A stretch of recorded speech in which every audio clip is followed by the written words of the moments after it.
വചന നിമിഷത്തിലേക്ക് സ്വാഗതം. ഇന്ന് 2026 മാർച്ച് 1 ഞായർ. എവൻഗേലിയൻ ഭാഗം മർക്കോസിന്റെ സുവിശേഷം 2-ാം അധ്യായം 1 മുതൽ 12 വരെ. പക്ഷപാതക്കാരനെ യേശു സൗഖ്യപ്പെടുത്തുന്നതാണ്. 2 ധ്യാന ചിന്തകൾ. 1, ടെമ്പിൾ ഷിഫ്റ്റ്. ദേവാലയ കേന്ദ്രീകൃത ആത്മീയതയിൽ നിന്നുള്ള ഒരു ഷിഫ്റ്റാണ്, ഒരു മാറ്റമാണ്. ഇവിടെ സൗഖ്യം നടക്കുന്നത് കവർന്നൂമിലെ പാവപ്പെട്ട വീടാണ്, ടെമ്പിളിലല്ല. അത് സൗഖ്യം ലഭിക്കുന്നതിന് യാഗപീഠം, പുരോഹിതനെല്ലാം യെരുശലേമിലെ ദേവാലയത്തിലാണ്. ഇവിടെ കവർന്നൂമിലെ പാവപ്പെട്ട വീട്ടിൽ ദൈവത്തിൻ്റെ പുത്രൻ, മനുഷ്യൻ്റെ മണമുള്ളവൻ സൗഖ്യപ്പെടുത്തുകയാണ്. 2, എംബോഡിഡ് സ്പിരിച്വാലിറ്റി. എന്താണത്? പ്രവൃത്തിയിലുള്ള ആത്മീയതയാണ്.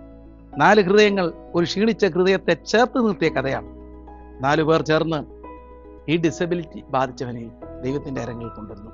ഡിസബിലിറ്റി അവൻ്റെ ഒരു ദുർവിധിയല്ല സുഹൃത്തെ. അവനെ ചേർത്ത് പിടിച്ചപ്പോൾ അവനൊരു യുണീക്കാണെന്നുള്ള തിരിച്ചറിവാണ്.